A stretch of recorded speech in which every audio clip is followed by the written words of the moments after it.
This is going to be a very interesting one. For those of you who haven't heard of a woman named Beth Van Duyne, where have you been? You should know. We should know who represents us in this country. We should know, and I ask the American people often, get involved, particularly in the church. And get involved is not for me, as a foreigner, as an immigrant, mean just go to vote. No, study. No. Who's moving and shaking? Who can we trust? Who can we not? So I am so happy to have you here today. Thank you very much. Welcome to the bottom line. We call it the bottom line because we want to find those little threads of truth where the rubber meets the road, the bottom line, what's really going on. Mm-hmm.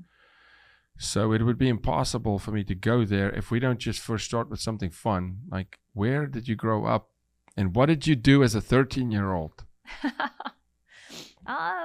I was originally, and it's embarrassing in Texas to say this, but I was originally born in New York. Really? So I say I'm a born New Yorker, but I'm a Texan by choice. I had no choice where I was born. No, none of us do. Yeah. But in upstate New York, I was born in Albany.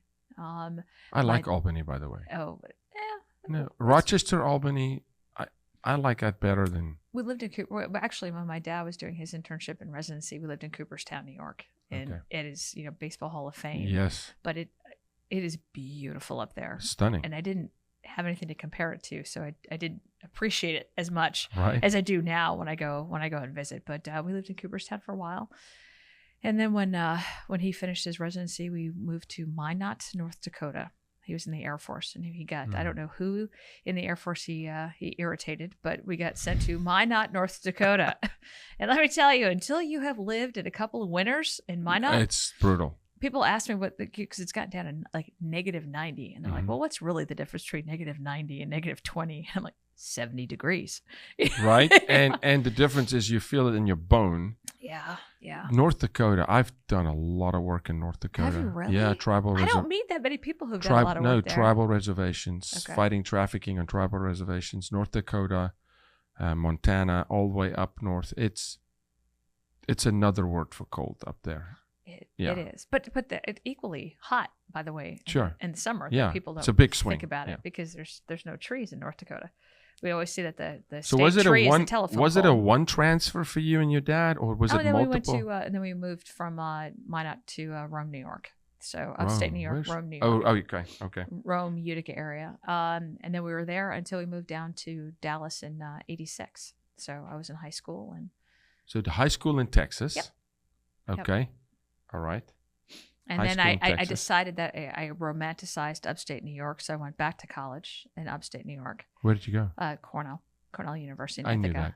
knew that. And then, did you enjoy the Cornell experience? I did. I loved it. Different back then than now, though. I don't think so. I don't think it was that much different back then. You don't think it's a little... It was extraordinarily liberal when I was then? there. I haven't spoken at Cornell. I've spoken at, I think, 35, 40 campuses over the last 2 years. It's maybe 40 campuses. Brown, some of the, radical liberal schools, Pepperdine, but I did not speak at Cornell. No, Cornell, we definitely, there was a very, very liberal feel. There was a very liberal bend to much of the teaching. Even back then? Oh, yeah, wow. Even back then. But what I learned, it's amazing. I was trying to explain this to my son, who is now in college, when he was looking at campuses to go on. I said, if you only go to a conservative campus, they need those voices at the more liberal campuses. And quite honestly, I knew that I was more of a conservative mind, but I was never able to vocalize it from a political perspective until I got to Cornell. And what it taught me was I had better be prepared. Yes. I know how I feel, but I don't know why I think. And making sure that you were going layer upon layer and you could actually verbalize your position, based on fact. Well, you're being forged in the fire, though. Well, exactly. I had that conversation 15 minutes before I walked into the studio today, and I was praying over a friend's business, and I said, listen, anything pure is forged in the fire. If there's a great calling with to whom much is given, much is required. We know this. And so I think as Americans, we've fallen into this. Look, I'm an immigrant, and so I was raised different. I'm from Africa, man. We do things different in Africa. Beth, still today. There's prayer and worship in every school every morning. Yeah. We don't have Christian radio stations. Every radio station plays Christian music. And if two guys are sideways, they go back behind the shed. They come out and things are good. We don't deal with it. There's a very different culture I grew up with. So I struggle with what I call this complacent, kind of numb. We just want things to be okay. No, when you want progress in a country, which I promise you our founding fathers did not intend for things just to stay the same. Go take territory. Yeah. Build upon this foundation that we gave you. Make it better. They would not want to come 250 years later and look and say, you're still here? We passed you a legacy. Meanwhile, we haven't gone back. And so I feel like we're complacent almost, because as a nation, I want us to be tempered again, to say, put me in the battle. You're going to Cornell as a conservative. You're in battleground. What I appreciate about those, I felt like I was challenged. Yeah, of course. And I mean, there were classes, there were teachers, professors that I had that didn't want to be challenged. There's more of that now. Sure. But I felt like when I did my honors dissertation, I had to defend it. There was one particular person on that panel that she expected me to write to her. And when I didn't, she didn't even want me to graduate with honors. I ended up graduating magna cum laude as opposed to summa cum laude because of that one teacher. And I knew what I was going to have to do to get her, quote, approval. But it wasn't, to me, where the data led. It wasn't the analysis that was very present. I was going to have to basically lie and forge information that wasn't there. And she wanted her opinion, to be reflected in my paper, and it wasn't.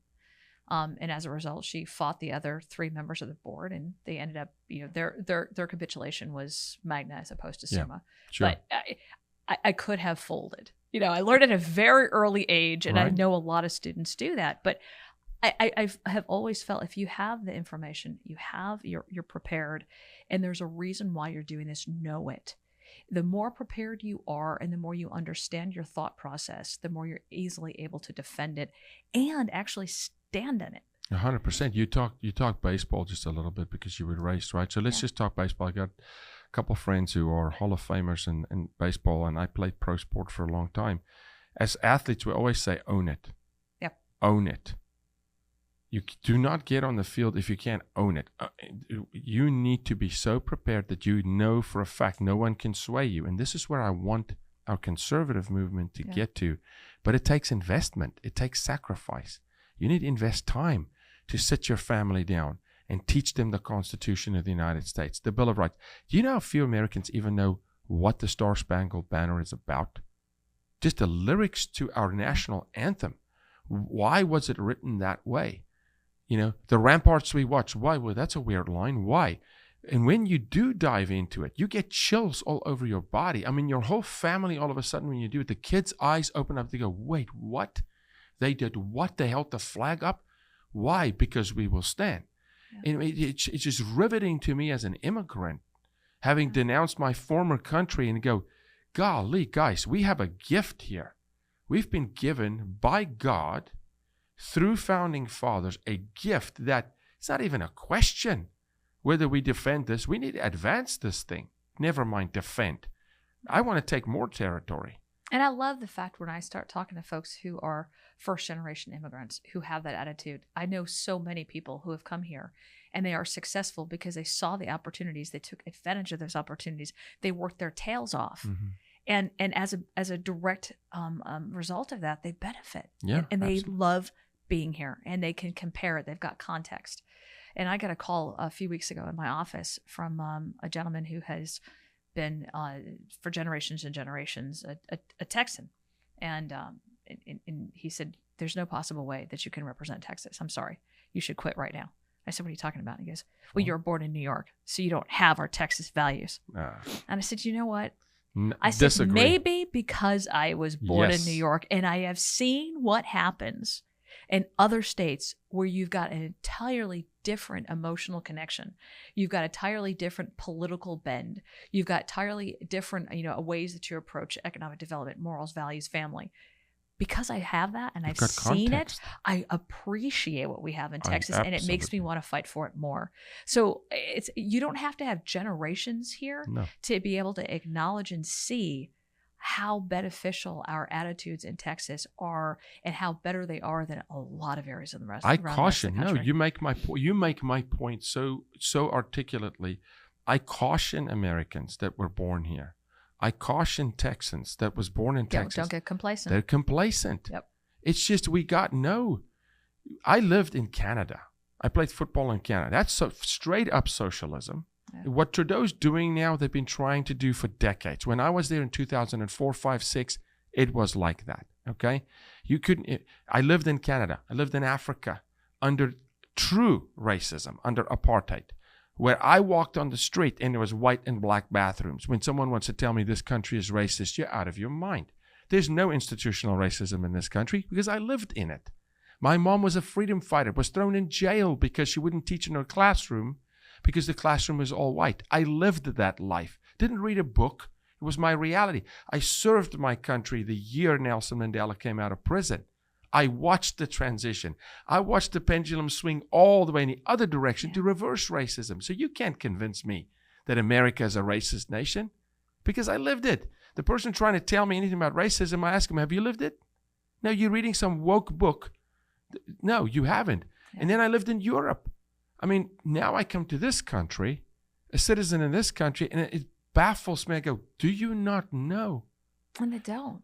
And then, do you not know Texas? So how mad I get? Look, I love Ron DeSantis. We've helped him on some things, okay? I do love him. But I do not like that he's beating Texas in some things. Yeah. I don't like that. Texas, so goes Texas, I believe, so goes America. I actually believe the battle in this country is about Dallas. We talk Roe v. Wade, Dallas. We talk number one sex trafficking city in the United States, Dallas. We talk school curriculums, it comes through Dallas. This city is very influential, and we haven't had it. We haven't had a conservative county judge since 2002. 2006, yeah. 2006? 2006. Okay, but 2006 was the great blue wave yes, that's Texas. Okay, that's right. I thought it was 2002. 2006. That was Margaret Kelleher. That's a long time ago. Yeah. We can't have a city like Dallas just flail out there, like Austin. No, come on. I'm going to take, Beth, I'm a fighter. I'm telling you, I'm going to take back mode. And so people like you. There's a possibility, by the way, that we may be getting a conservative Dallas County judge this cycle. We stood. I'm standing by it. we stood behind Lauren from day one. We helped her. Our organization helped her kids get out of the school. We literally was there. I got some of the first calls that night. She said, I'm going to run. We're behind you. And I think Lauren can do it. I think she can defeat Clay Jenkins. I really do, because I think Lauren speaks to the heart of the mother and the family. And that's what America's about. It's about you look at what's going down at the border, right? I mean, not just Dallas County, but you look at what's going down the border. And we have 3 different congressional races right now that have historically been Democrat strongholds. Yeah. And you've got people in those communities that have seen decade after decade of progressive laws, progressive policies that have killed their community. Yes. And they're standing up and they're like, this isn't right. We have seen this. We've been promised. It's failed. We have inflation. We've got crime. We've got sex trafficking.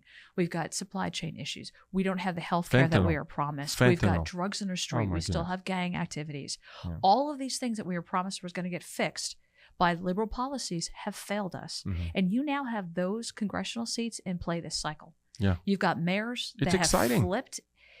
It's sad that it's gotten to this point. It is that we have had to get this rock bottom before we're actually able to talk about getting some common sense policies. When does a drug addict or an alcoholic get therapy? They hit rock bottom. Yeah. A free nation creates weak men. A persecuted nation creates strong men. We needed some persecution. I'll say it straight up. We needed some strong persecution in the church. The church needs to wake up. We need Americans to say, heck no. Even those who voted liberal generationally, who now their party have left them. I don't think they changed much, but the party the lines were moved. This is a moment to say the policies just simply don't work. And I speak for myself, not for you here. I can take a Uvalde situation. We worked in Uvalde. We work on the border. We were shot at the border, fighting trafficking, of course. Those border towns are decimated. There's cartel activity. The police they're so apprehensive. They're so scared of doing anything. What's woke culture going to see? And America has to understand it's a stronghold. It's 1,291 miles of border. This is no small thing. This is huge. Yeah. Our nation is exposed. Fentanyl, the whole deal. Okay, we jumped forward. I'm going to jump back. 13 years old. Now all of a sudden you're in Dakota. Yeah. It's Air Force. Dad's an Air Force guy. Yeah.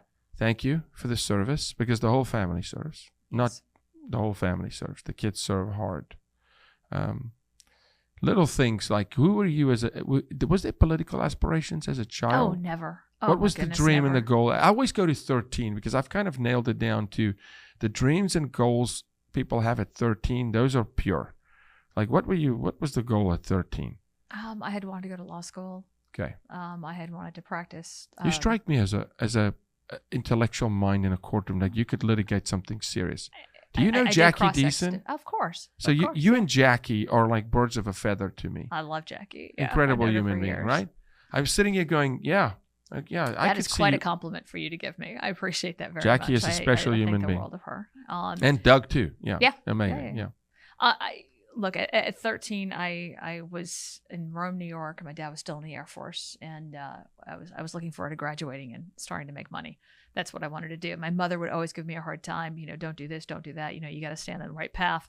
She goes, because God forbid you ever run for office someday. And I would laugh at her. I'm like, are you out of your mind? I'm never running for office. And then kind of walked right into it. No, but I think we're being called up. Yeah. It's not even by choice. And look, I'm not speaking for the 45th president of the United States, but even he said, look, I don't want to do this. I'm losing money doing this. I'm just not seeing somebody else that's going to go do this right now. And so I feel like we're seeing that across the country, whether it's school board. Heck, I don't care. Go take the seats in the HOA, for crying out loud. Every seat. If there's a seat, take it. I don't care. So few people get involved in their local elections, their school board, on their city council, their mayor elections. And in Irving and in Texas, we have our dates. Our local elected races are in May. They're not in November. Yeah.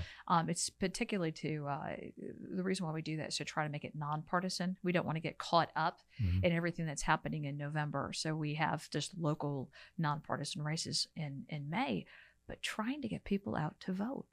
I mean, we always talk about national politics. When you turn on the news, you're talking about what's going on in Congress day in and day out. But the fact is that the people who have the most effect and most influence on your life, no question, from an elected official basis, is your local folks. No doubt. From the water to the sidewalks, the streets that you're driving on, the police, the fire, all of that, your schools, all of that is local elected. And people just don't. You ask the average person, name 3 people from your city council. They can't. No, they don't. And they're right there, neighbors. They don't know. You know where they go to. But when they want to go buy a house or build on a sunroom or get a permit for a new toilet, all of a sudden they get blocked and things don't work. And they go, yeah, because you abdicated your responsibility of electing people who are honorable and want to uphold the country. I say this to people all the time, and I understand now, when you have egregious, absolute overreach by a sitting president like we have at the moment, that's completely disconnected, that's not running the show, and say inflation, we don't have anything to do with inflation, that does affect the American family directly. But typically, the President of the United States does not have a direct impact on your family day to day. Right.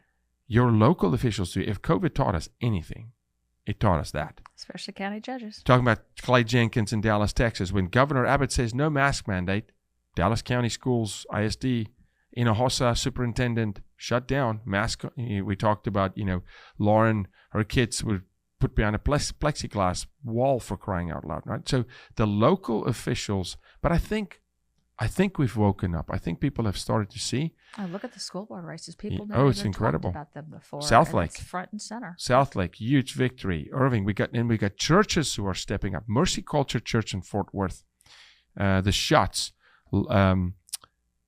Landon and Heather Schott. I want you to look into them. They've got these Nights of Liberty on Wednesday nights at a church where they bring in faith leaders. I would love to connect you with them. And they bring in and they have a biblical conversation in the public square saying, what is our role as the church to elevate people within the body to say, hey, you need to run for office. Mm-hmm. We're going to support you. We're going to champion you. and what are policies, and step into the conversation about abortion, regardless of the 501c3 status and separation of church and state nonsense, which was never what the founding fathers intended, for the church not to engage in the public square. It's like, hey, you stay out of the church. But this church is now even like that, that's stepping in, and pastors saying, hey, we better start talking about this. I just played golf with 2 pastors 2 days ago, and for 18 holes, we talked guns. For 18 holes with pastors, they said, hey, we're Second Amendment guys. Are we right? We're a little behind the curve. We're not quite studied up, on different laws in different states, but we can't.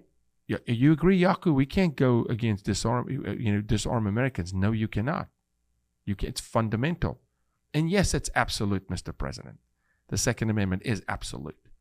So it's interesting. I'm seeing some of these conversations happening in places where I've never seen them before. For us, we're having it. Well, I mean, the amazing thing on the guns is you look at what happened in neighborhoods across the country in the last few years when you had massive protests, and you had these protesters that were actually rioters that were going in, violent rioters. Buildings are on fire, but it's peaceful. They're attacking police. They are putting buildings on fire. They're breaking glass to get into businesses. They are setting ablaze cars. I mean, this was violent protesters, violent rioters, and they were going into private neighborhoods. Mm-hmm. Think about that as a mom, as a dad, and you've got kids, and you know that there are people on their way to your house. You want to do everything that you can to protect them. Absolutely. And what we're talking about now is taking that away. And look, I have had a very strong relationship with law enforcement. I worked with them directly for 12 years. Yeah, fighting trafficking. We can't do it without them. And I have a great amount of respect. And when I was mayor, I was a single mom. I got death threats. Mm-hmm. And as much as respect and support that I have with the police, and it was a mutual relationship. In that 2 minutes, 3 minutes that it would take police officers to get to my house, if I did have somebody who broke in who intended to do me and my kids harm, I would like a way to be able to equalize and balance out, and a gun would be it. And that's what I chose to be able to protect myself. So when I hear now that they want to remove that, it shocks me, because they're not looking at what is causing Beth, these shootings. Again, they're looking, when we have accidents on the street, when we've got people who are being killed in car accidents, you don't go to Toyota and say stop producing.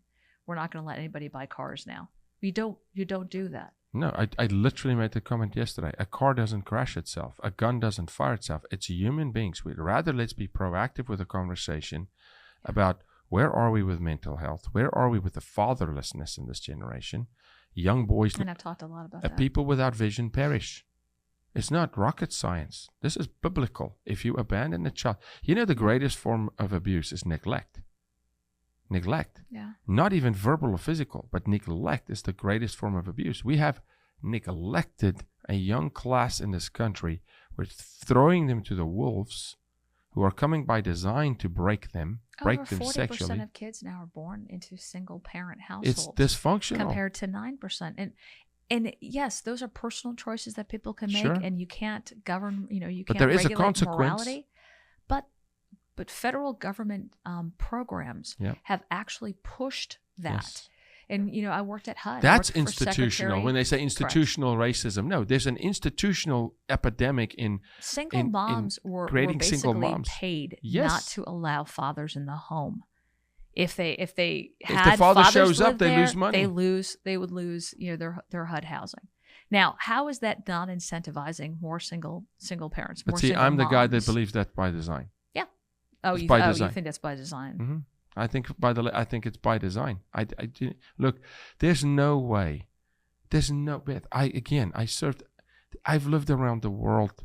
There's no way to topple the United States of America but one way. You can't with war. No way. We have arguably 12 million Texans that's armed. We're larger than the U.S. Army just here. You can't fight this country with war. You can't break us economically. We'll get back up. Hoover showed us. We showed in 2008. We'll come back. The economic crisis can hit this country. The ingenuity and the American spirit will build it again. But you will break this country if you break it morally. If you destroy the nuclear family, it's done. You can, in fact, change the face of this nation. And I lived in a country where they removed our flag. They changed our national anthem. They took every street name of our founding fathers down. They burnt every textbook. This is not China, the Chinese Revolution. This is South Africa, by the way. They burnt the textbooks. They stopped teaching history. My mom was a history teacher. I lived it. I saw what it did. And then what did they do? They took guns. You cannot in South Africa today. This is the law. You cannot shoot an intruder in your own home if he's armed. You will go to jail for 30 years. You can only fire when fired upon. In your own home. He can break and enter your home with weapons. Listen, America. This is what Trudeau is doing. Because evil will not stop because Trudeau says there's no guns. Evil goes, field day. Now I can enter any home and they don't have guns.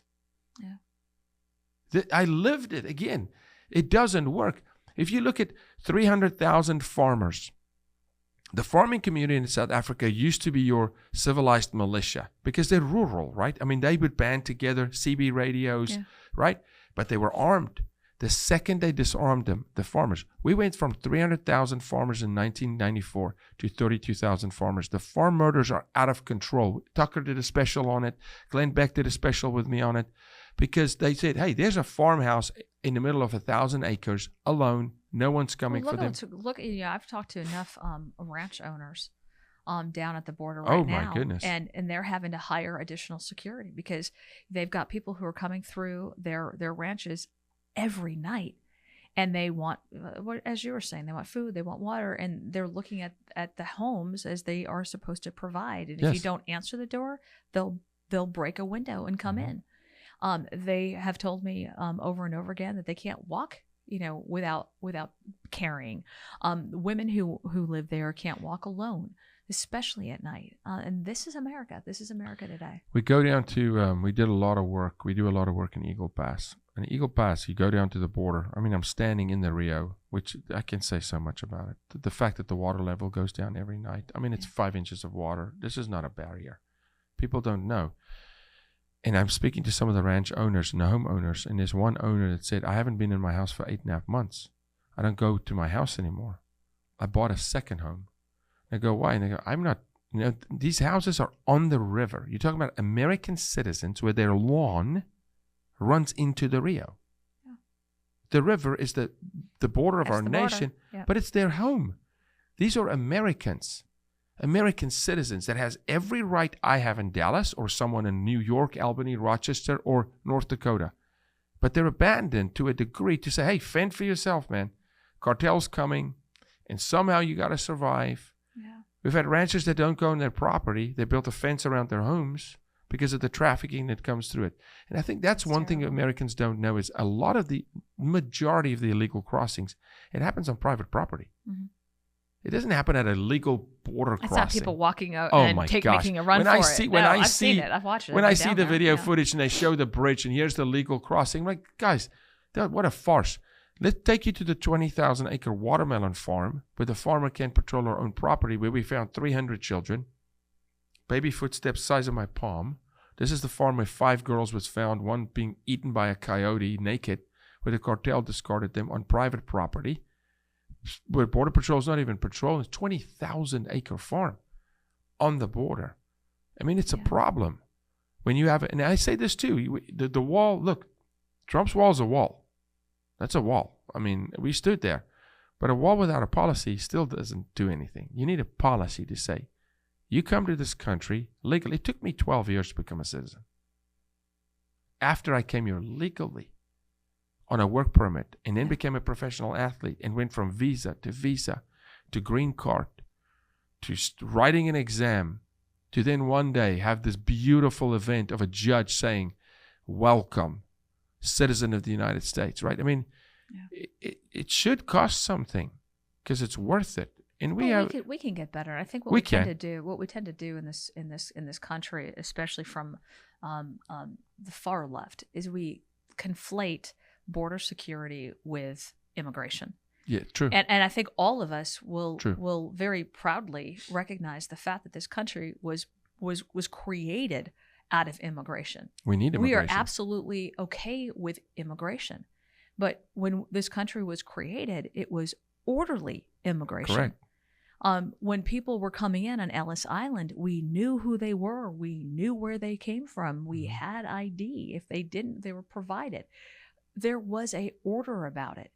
And what we have seen is this open door policy by this administration has caused all sorts of issues. I believe it's by plan. This They is by knew design. exactly, 100%. exactly what would happen 100%. when they started going back on the return, to Mexico policy, the Remain in Mexico policy. When they started going back on the first safe country policy, now they're attacking Title 42. I mean, all of this was by design. And you talk to the folks who were in charge. You talk to the Chad Wolfs or the Tom Homans, the Mark Morgans. They'll tell you they were in the room with advisors to the president saying, these are the policies that are working. This is why we have the most controlled borders now than we have in generations. This is why we have the least crime right now at the border, because of these policies. If you do this, this will happen. And So still the- they chose. Still they did it. But see, that's a It was different kind of an evil, though. Conscientious choice. That's a different kind of an evil, though. The person that doesn't know and makes a mistake, that person, look, we need to give grace, but still, that person, I can say, okay, listen, you didn't know. Now we're going to educate you.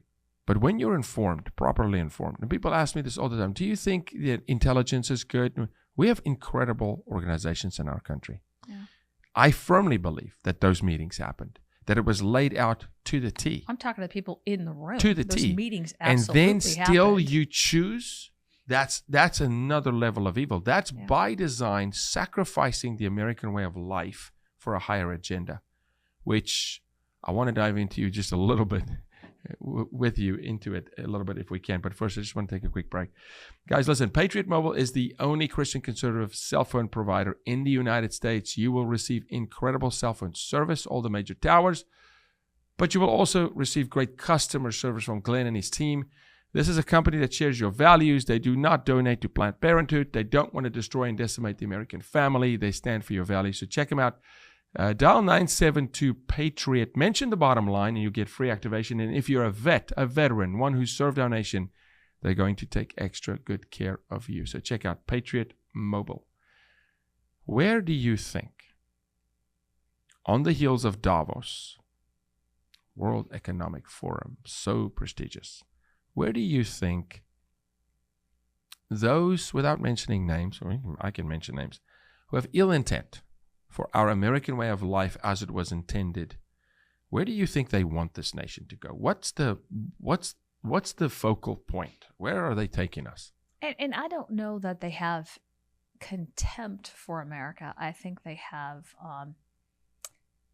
envy for America. They want what we have. But I talk even internally, like our left-leaning internally in America. I mean, I quite honestly, and I've talked to enough people about this, they're not that smart. mm-hmm. I think they're being led. I think they're being directed. I think from a strategic challenge point, I think what you have right now is that administration is completely in chaos. Yeah. Well, we're seeing it come out. Even at MSNBC recently starting to say, listen, this thing's imploding. And you got to be really bad for MSNBC to You got to be really bad. If you're a Democrat administration and you're getting, it's got to be really bad. You're getting criticized by MSNBC, it's bad. But I honestly, I think you've got a bunch of 20-year-olds who, 20-something-year-olds who have gone to college, who have completely ideas. This is in theory, and they've never seen it practiced in reality. I don't think you've got enough experience in the administration, but I believe that they are being led by outside countries that do have a reason that they want us not to be independent, have energy independence.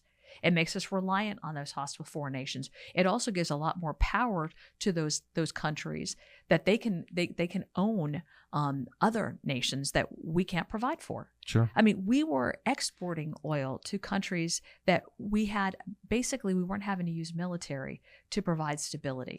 Which is phenomenal. Economic stability. You're going to have always hostile better. nations that don't want us to be able to provide that. I Sure. would say that would probably be the number one threat right now. 2 is our financial markets are so stable, the rest of the world relies on them. Yeah. when you start thinking about where we are with cybersecurity, the fact that you could have a financial grid go out, what that means to the banking market, just if we're out for 12 hours, what does that do to the economy of our country? World economy. Worldwide. World economy, yeah. There's a lot of influence that this country has over the stability of the world. And you've got countries who don't want that, don't like it. They want to be more in control. And having us take those hits internally is the best way that they can think to attack us. So you met my wife before the show, Philippa, who's an award-nominated screenplay writer, film. She'll tell you, look, you have a choice. You pick the path of the hero, or you pick the path of the villain. The path of the villain is saying, it's good, let's break it. The path of the hero is, it's good, let's make it better. And so with everything you just said, I agree with 100%. Yeah. There are people that say, look, they don't want that. But because of that, I ask Americans to go, we have a stewardship and a responsibility of stewardship here for the world to steward this really well and then to go after it. So that's where, for myself, yes, I believe they're fully led. No, I do not think the person, and I absolutely respect the American institutions. I respect the office. The office of President of the United States has my utmost respect. The office of being an elected official or representative. But then the person that steps into that office has to bring the character, to bring honor to that office. Because I can disrespect the person and not appreciate the person, but I will not disrespect the office, which is why I go insane, absolutely get violently angry when I see someone burning the American flag or kneeling for the national anthem. Yeah. I mean, that is an absolute no to me. It's a betrayal. It's treasonous to me that you would, so when you disrespect the American people, whether we want to believe that the election's fair or not, let's not even get into that conversation right now. The person that's currently president of the United States, you have a job to do here to protect and defend and honor the office and honor the people who it represents. And when that doesn't happen, I go, okay, ill-equipped, but he's not in charge. Yeah. He's not in charge. And we don't know who's in charge. I believe whoever writes the teleprompter at this moment is in charge. Well, right? It's a 20-something-year-old, I'm sure. Yeah, it's a 20-year-old who's listening most likely to an Obama, honestly, a poli-sci degree. And we see this, and it's not just on the left, though, Beth. I see some of our conservative leaders are surrounding themselves with, and this is, please, for the 20-something-year-olds, if you get offended, we don't mean to offend, but you were born yesterday. You're like, if you're a guy. I've got 20-something-20-year-olds. Listen, come on. Listen, no man's brain is fully formed until 28. That's a fact. Frontal lobe, 28. When we think straight. 26 or no, it's 28. It's 28. Yeah, it's 28. It's not 26. Don't give him that, Beth. It's 28. Girls, marry guys when they're ready. Now we have these 24, 25-year-old poli-sci guys making policy, like gun policy, border policy, advising on things. And I'm not just seeing it on the left. But I'm not just seeing it on the left.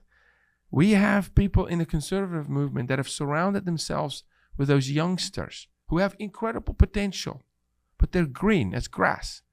They don't know what life experience. I mean, you're 4 years out of high school. Come on. I mean, so I just think we need to think for a second here about the consequences of every action, because we're so reactionary. I believe if you react, you're late. That's a rule in sport.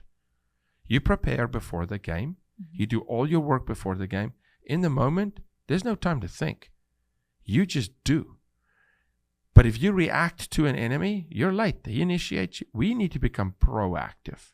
Proactive taking schools back. Proactive in the American family. Proactive in bringing fathers home. Proactive in the church. Proactive in electing the right officials. Understanding who they are. And then once they're in there, don't just hang them out to dry. Don't just hang them out to dry, but also make sure that you're holding them accountable. Sure. Because it can be so easy once you get into office, just become complacent and just go along to get along. I've seen it a number of times, candidates that I've supported, and then they get in there and you're like, really? I can name some. I can talk about $40 billion that went to the Ukraine. I can talk about Supreme Court nominee. But I will tell you, it's also, trying to your point. I said this a number of times, especially when I was mayor. I said I felt like I had a whole army that brought me to the front lines in a campaign. And then I get there and I am naked on the front lines By yourself. by myself. I'm turning around and I'm getting attacked, and there's nobody there that's in the fight for me. So I kind of felt like that in October. October for me was a dark month. October 19. October 19, I watched a man as the president of the United States, and I felt like he was standing by himself. I felt like the party left him. That's my personal opinion. I felt like he was standing, and we go do it, dude. I'm like, no, not happening. It's not, nobody, you don't. I don't care who you are. We need to unite. I was the only mayor of a top 100 city that had endorsed Trump as a candidate when he ran. Wow. The only mayor. And I got a lot of criticism for that. Of course. And so I ended up writing an article.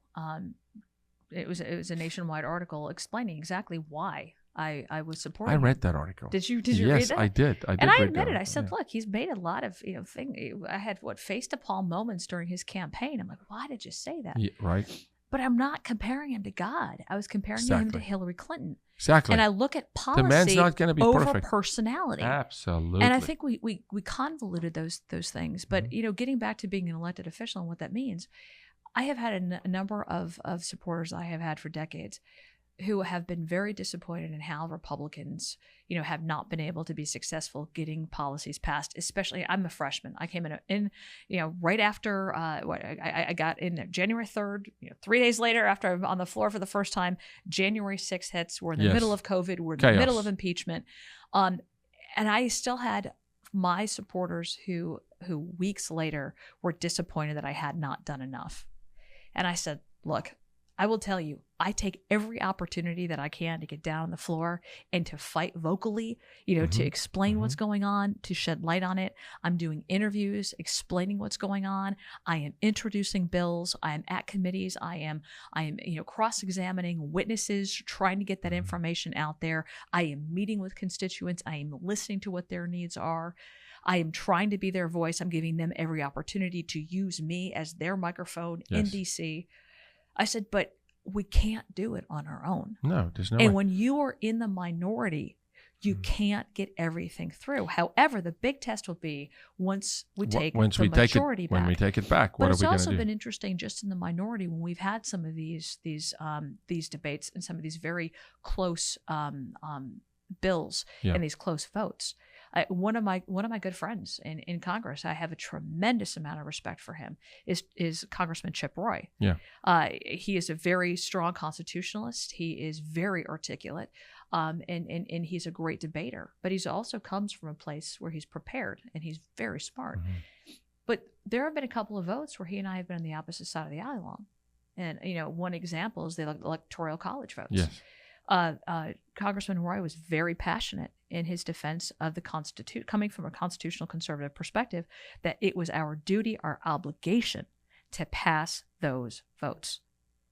I was on a different perspective. We both were constitutional conservatives. My point was, I don't believe that it would ever be a rubber stamp if it's defined by the Constitution that it is Congress's authority, Congress's responsibility to pass electoral votes, that it would not be just a rubber stamp. If the Founding Fathers found that we had the ability to be able to vote on that, it was a meaningful vote, and that we were voting our conscience on whether or not we believed that it was constitutionally permitted. And I think there were issues that we saw during the Electoral College process where states such as Pennsylvania, where they had their courts, overtake and consume the authority that was provided by the Constitution to the state legislatures to change law at the very last minute. For that reason, I thought constitutionally that we could not accept those votes. But Chip and I were coming from the same position. Very thoughtful, very passionate, very prepared, but we still had different votes on that. And that, I think, is the issue that a lot of people have when they look at the Republican Party. They want us all to be on the same party. They want us all to be on the same side of every single issue. There's no freedom in that. They want us to vote the same way. And there's no individuality in that, right? Because the left sing from, they sing from one playbook. Correct. Yeah, I always say this. It's got to be very morally destructive to be a politician, an elected official on the left, where no matter what your core values say, when Ketanji Brown, a Supreme Court justice nominee, is asked, what is a woman? Of course, she knows what a woman is. Can't say. I'm not No, a biologist. but Yeah. she knows what a woman is. Again, I go, she knows what it is, but the party won't allow her to define a woman as a woman. If you asked her 5 years ago what a woman was, she would answer you in 4 seconds flat. She's a mom. Her mom would say, what do you mean you don't know what a woman is? But now the party demands something, and that's not on the right. We are individuals. Yeah. We have our own, that, do you know Representative Miller? Marionette Miller? Yeah, Mary. Or Mary Miller. Mary Miller. Oh, yeah, of course. Yeah. So Mary went in. She's in my class. Same time as you, right? Yeah. And her husband is at state level. He's a state representative. Mm-hmm. And I was speaking at an event for fathers that her husband hosts on their farm. And Mary went in, and we were texting as January 6th was happening. We were literally texting back and forth as it was going down. I was like, hey, forged by fire. You're in 3 days, right? 3 days in, and here you go. She was in your class. And we had some of the same conversations, which led to this incredible pressure on Vice President Pence. I never forget, I was standing in the White House when President Trump signed an executive order that we fought for decades on human trafficking. To get the President of the United States, number one, to identify human trafficking, to make it an issue in the White House. Ivanka Trump did incredible work. That day, I was looking at Vice President Pence, and I was saying, kind of what's pressure like at the moment? And he's saying it's mounting, right? And well, of course, it came to a level 11 out of a 10 on people saying, look, these votes, we can't have these votes count, and we are we sure? Do we not need more time?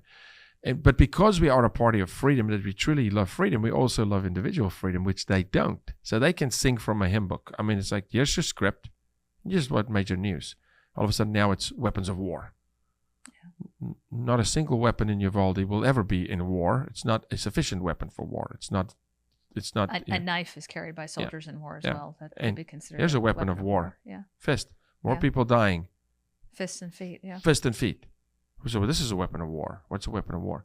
So that we don't do that on the right. We don't just disseminate this message through the party, and then we sing it from the bottom all the way to the top, which is very effective. It's very effective messaging, but there's no freedom in that.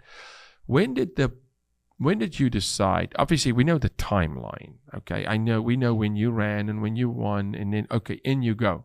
Hello to Washington D.C., January 3rd. But how long before that did you say, I think I'm supposed to run? Other than as a mayor, I think I'm supposed to run for this. For Congress? Congress, yeah. It's an enormous race. I think I had a very interesting set of experiences and skills and relationships that I had built over 12 years of being an elected official, working with... And running a city. Running a top 100 city in the country, yeah. But working with the business community here, working with the school districts here, working with the chambers here, but also working with officials in D.C. So I got to see how a city can run successfully, efficiently, effectively, with all the elements of a national and still government. Fight. I mean, we had some nasty council races, and we had some national, headlines as well. Immigration was a perfect example. When we actually started working and had a great partnership with Immigrations and Customs Enforcement, we had the outside world attack us as being racist. Well, the fact is that the people who lived here appreciated what we were doing. Yep. The fact is that our crime rate plummeted. Fact was, we became the 5th safest city in the country, and we had police that were very engaged in community policing and were beloved by our city. So when we had New York Times come and write nasty, horrible things about us, it was very easy to maintain composure, maintain my backbone, and be able to defend it to the hilt, because I knew we were doing the right thing for our folks. But, using that experience and then working for the Trump administration, as part of the Trump administration for 2.5 years, I got to work with Secretary Carson and seeing from inside the belly of a bureaucrat beast, amazing man, amazing man, spiritual, intellectual, just focused, dedicated. But seeing from the inside of the belly of a beast how a federal bureaucracy could completely fail its mission.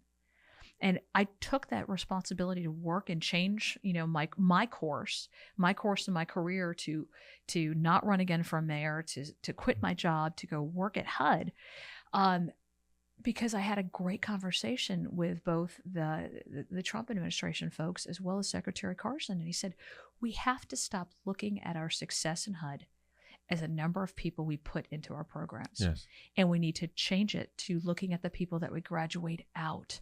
those right. people that were Right. helping build generational wealth, that were getting off dependence. It's like welfare. of Don't tell me federal who you put government. in welfare. Tell me who Exactly. you graduated That was through his welfare. focus. Yeah. And I saw time and time again where our programs completely failed that mission, Hmm. where we were looking at the wrong things, where folks that were really, they had been there for decades, in some cases half a century, Yeah. and they still were unable to fulfill that mission. So I saw that. And when this spot, when Kenny Marchant decided to retire and this became an open seat, I jumped at it. Mm-hmm. But you were ready to. Yes. You were ready. I mean, you can never be ready for the next step. Always brings challenges that you've never faced before. DC just by itself. I mean, but you were forged though. You were ready to jump at it. And I think you made a comment earlier that I just want to go back to. We write bills. And that right behind you on the floor is a bill that just passed. Governor Stitt just signed that bill. It's an incredible bill. 3702, House Bill 3702, Oklahoma. It's to take all pornographic material of children digitally illegal in the state of Oklahoma from November 1st. No digital pornographic material in the classroom, public, private, charter schools, churches, public libraries. Passed. I mean, it's an incredible bill. I wrote the bill. But the bill got into trouble. The bill got huge resistance, and we had to go up to Oklahoma several times. And we're on the Senate floor, literally whipping up votes, talking to people why this works, and working with the pro tempore on the floor, and working in the House. And then all of a sudden it's a House bill, and the Senate goes, we're not hearing any House bills, and we're running out of time. Yeah. And we got 48 hours left, and all of a sudden we got to go have a lunch and go, hey, I don't care what bills you don't hear, but you got to hear a bill on child porn, and because it's a fight between the Senate and the House, and because, and I don't know that Americans understand that process of when you're on the floor, and who's the leader on the floor in the Senate or in the House on the state level, but in Congress, the mechanics of how it works. And how easy it is to kill a bill. I mean, you kill a bill like it's nothing. Yeah. Like a sitting duck. Like, it's a beautiful bill. There's so many bills we there's watched. No explosion. No. It just melts away. Oh, it's just vapor. Because it doesn't get through it committee. Falls through it some committee. Yep. Oh, we had to go to 3 committees to get this passed. And then judiciary had passed. And then all of a sudden, now it's there. Now Oklahoman kids are going to be safe. Now Texas is raising its hands, and Tennessee, Bill Lee, and I bring the bill here, and now we can go on a tour and protect children. But it was on a knife's edge. And I'm talking about a bill to stop child pornography. That shouldn't even be a red or a blue issue. What about a bill about, that's less universal, right? That you would think they die so quickly. I was on CNN yesterday, and GOP is being attacked on this gun control issue. I've actually last year, over a year ago, I introduced a bill. It was designed by talking with law enforcement, by looking what the issues were. But specifically, it looks at kids who commit violent crimes before the age of 18. They have, a lot of their record is expunged when they hit 18, and then they can purchase firearms. Mm-hmm. And a lot of these kids are preyed upon by drug members, 100%. By gang members, coerced, because they want them to be able to commit the crimes, because they know when they turn 18, their record would be expunged. I introduced a bill that would say that's not going to happen anymore. If you did a violent crime, if you've shown a propensity by being convicted of a crime, that will continue to carry. That's not going away.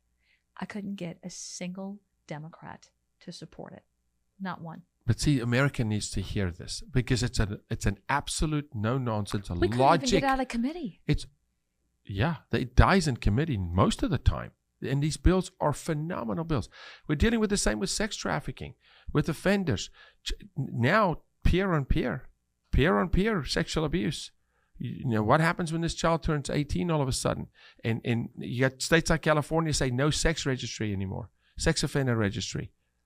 So now that you say it's easy to buy a gun, but you don't want a sex offender registry. You don't want criminals to be known as criminals, but then you also want to tell us we can't arm ourselves and defend ourselves. The hypocrisy is insane.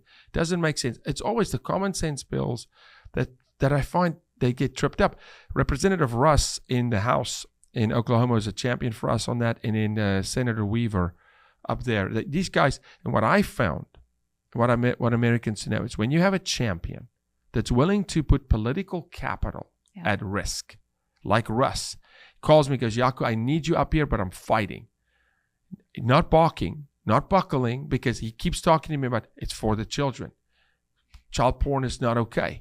Yeah. Those are the people that I want America to champion. Yes, hold them accountable, but we have those representatives that will go fight and stand in the trenches when the rest of America is sleeping and fight for a vote in a committee just to get it out of committee to be voted on, so we can have a chance on the floor. But I don't think Americans know that. That's the kind of stuff I want kids to learn in school today.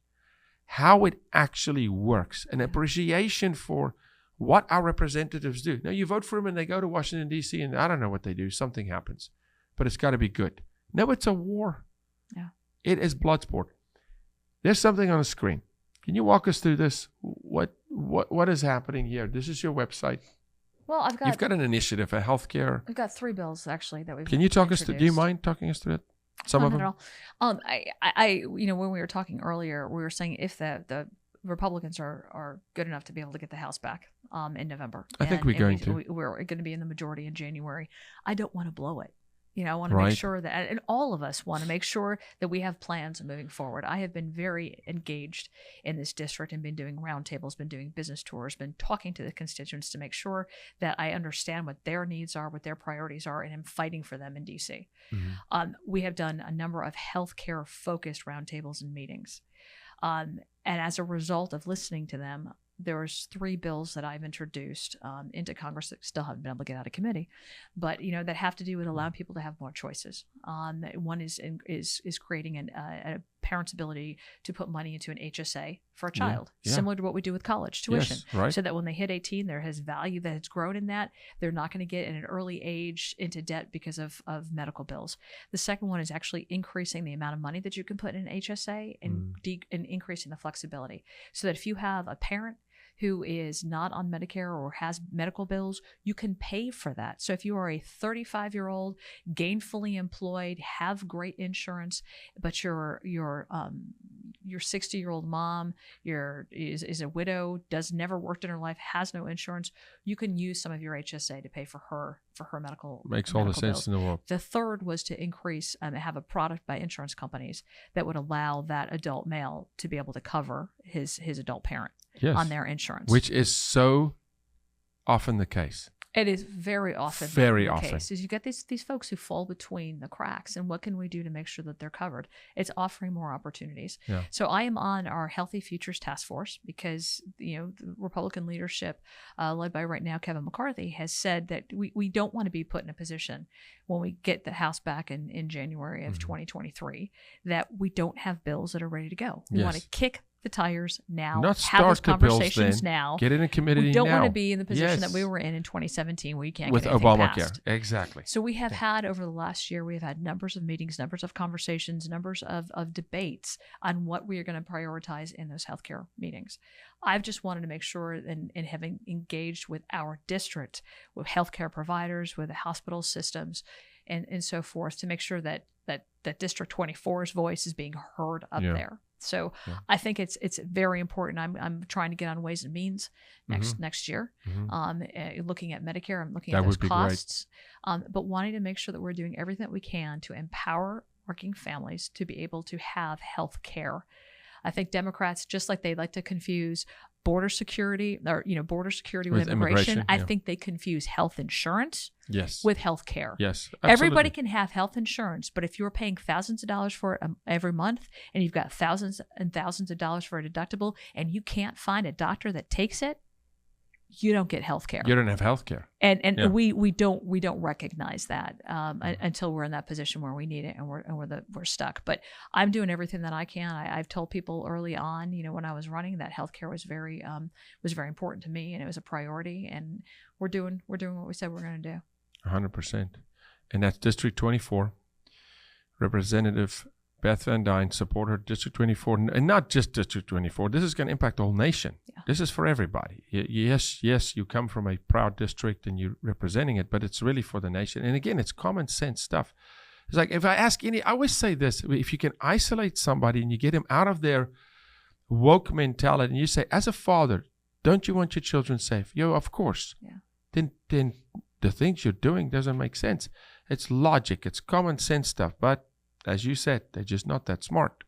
So, or they're surrounded with a bunch of youngsters. Or they want a different narrative. How else can listeners support you directly? Or do you have any other message for listeners, for viewers? This is both video, of course, TV and podcast. So help us out a little bit how we can. I think getting behind, candidates that you support, that share your values, share your policies, and will fight for you. That's so important. And if you can't find them, run yourself. Mm-hmm. We don't do that enough.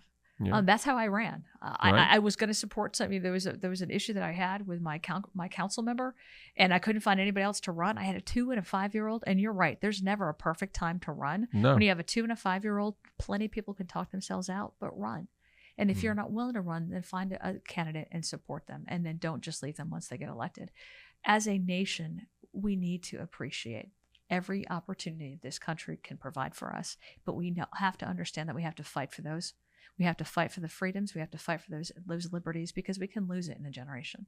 Yeah. And over the last 2.5 years, yes, we have seen that erode time and time again, from local as well as from national. Look, I'll say it's going to be, I believe, let me just speak prophetically here. We take the House, we take the Senate, I think we take the White House, but it's going to be a moment to restore what was broken over the last 2 years.